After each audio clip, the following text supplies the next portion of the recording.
peaceful island lived a colony of people whose lives were disrupted by animal mutations in the form of gigantic man-eating creatures. These creatures stood 25 feet tall and weighed over 10,000 pounds. They evolved from the Jurassic Age and lay dormant for millions of years and were somehow revived. Researchers theorized that this rebirth was triggered by early testing of atomic bombs and radioactive fallout. This was a peace-loving community, so weapons allowed on the island were no match against the gigantic carnivorous creatures. With no time to spare, the island leaders quickly commissioned their scientists and engineers to come up with a solution to eliminate these deadly man-eaters. This was to be no easy task, considering the limited resources available on the island. At one time, a sunken Navy transport ship was discovered offshore in shallow waters. In the hull, numerous old military vehicles were found. This discovery would prove to be just what was needed. Plans were drawn, and the construction began. Realizing that they needed something that possessed superior strength, the engineers began the task of constructing two power monsters. The metal marvels began to take shape, and after long hours and hard work, Megasaurus and Transaurus were born. These mechanical beasts stood over 3 stories tall and weighed 50,000 pounds. 1,000 feet of veins and arteries fed their mechanical hearts, pumping at 50 gallons per minute.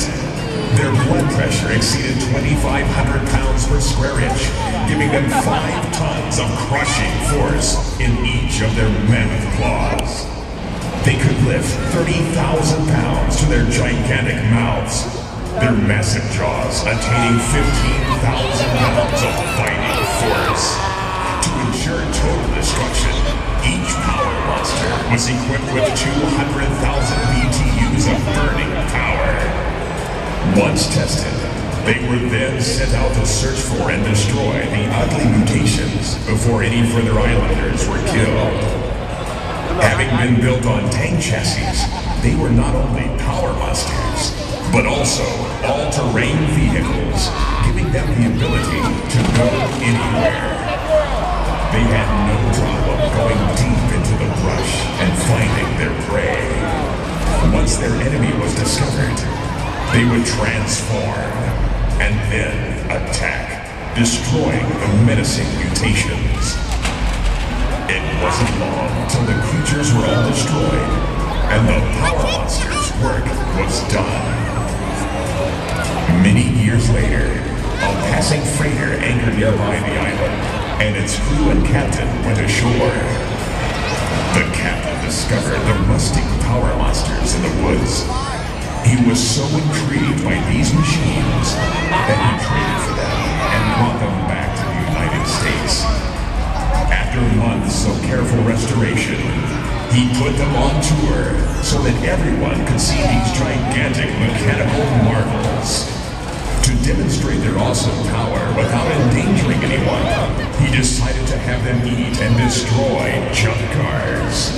So now, ladies and gentlemen, boys and girls, brace yourself for Megasaurus.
He is now